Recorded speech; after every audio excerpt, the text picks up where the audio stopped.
Hello everyone, I'm Dr. Shammai Rockove from the Center for Men's and Women's Urology, and this is another segment of Ask Dr. Rockove. And this is a question from Mitchell. Mitchell asks, my nephew has developed a dull pain in his testicles of late.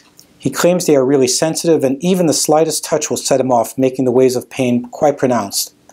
He also claims this started to happen after a freak accident on the worksite. He got hit in the groin by a large 4x8 they were using. Don't know why this is. Any ideas? Well, I have one idea, which is the getting injured by a 4x8 may not just be a coincidence at all. The topic of groin pain is huge. We can really do multiple segments, and I think over the course of time, based on some of the questions I'm seeing, we probably will. But I want to give you a little bit of an oversight, and first I want to emphasize, I'll go right to the final decision, which is that needs to be checked out, and it needs to be checked out by a urologist. Now, having said that, someone sent me a message not too long ago and said, if you're going to keep on referring us to go to doctors, why are we doing this? And the answer is that my hope with these segments is not to give you a diagnosis as much to give you a background. If you go for evaluation, I want you to be able to walk into that physician's office understanding the topic a little bit so that you'll be able to have a more worthwhile dialogue. And you also may be able to use that to determine if the person themselves has an idea of what's going on. So I'm not going to give you a diagnosis, but I hope to give you enough of a background so that your future evaluation will be of more value. Having said that, why do people get pain in their groin? And there are going to be any number of reasons. And anything that involves pain or problems in the body really can occur for two general reasons. One is that that area itself is injured. Two is that it is a site of referred problems from elsewhere.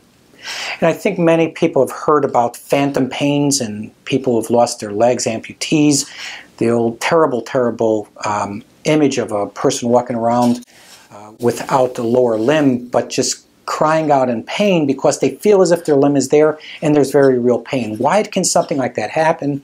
And the reason is that the nerves that go to any part of the body originate in the brain, go down the spine, find their way to the end organ, and give the signals. And we don't strip away any of the nerves when people, for instance, have amputations. We cut them back to the area, but there's a whole lot of nerve left behind.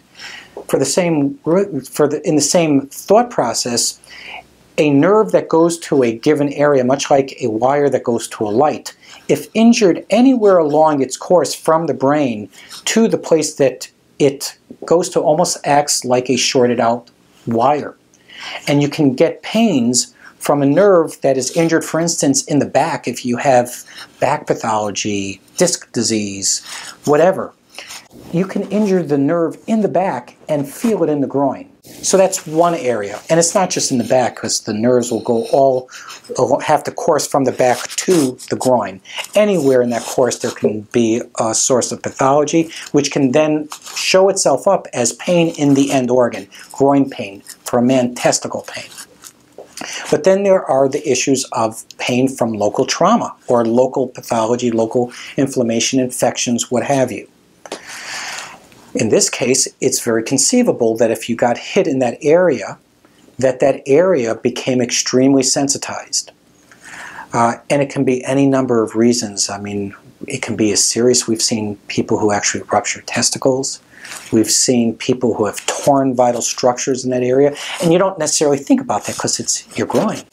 But it can happen, and it can lead to a tremendous amount of pain.